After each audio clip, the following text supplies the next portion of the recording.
being directed. Okay. Now that we know the differences between scalar and vector quantities, we may now look at how to represent a vector. So a vector is represented by an arrow. The length of the arrow represents the magnitude of the vector, and the pointy end that we call the head represents the direction in which the vector is being is facing. Yeah. So when we are representing both things, we take into consideration the length. If you're using a scalar method where you measure it, you take into consideration the length of the vector, and the direction is taken by different things. So if you want to use compass methods, if you're given directions, let's say someone tells you to go 5 kilometers northeast, you look at your compass, you have north, south, east, and west. So when somebody tells you to go 5 kilometers northeast, without any additional information, you know that you'll be going in this direction. You just take it that it will be half, since they've told you it's northeast. It will be exactly halfway between north and east in that direction for 5 kilometers. If somebody tells you northwest,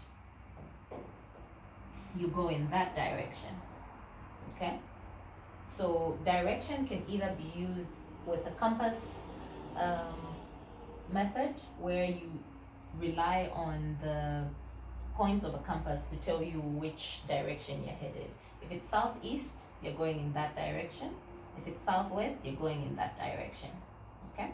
If somebody tells you you are going 20 degrees due north, what they mean is, again, you take your compass,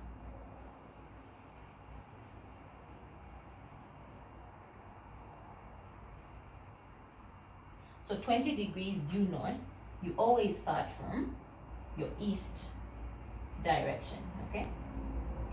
You start from here and you say 20 degrees due north, so it's 20 degrees due north. So you move 20 degrees from east to north, okay?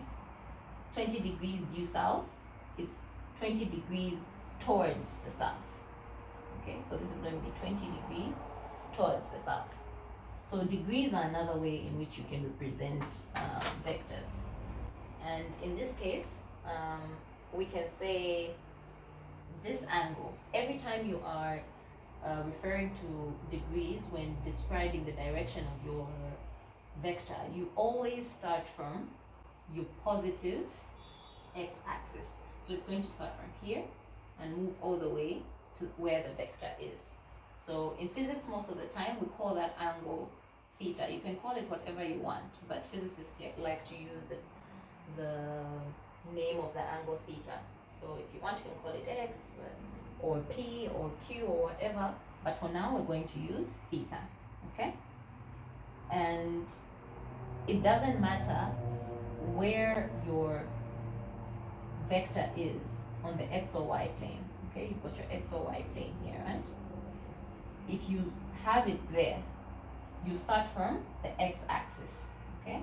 Positive x-axis, and move all the way until you find your vector. That's going to be your theta, or your angle of interest. If it's going to be here, again, you start from the positive x-axis and go anti-clockwise. That's the conventional way of doing it, okay? You go anti-clockwise and find your theta. If you go clockwise, you consider that measurement to be negative, but we'll get to that later.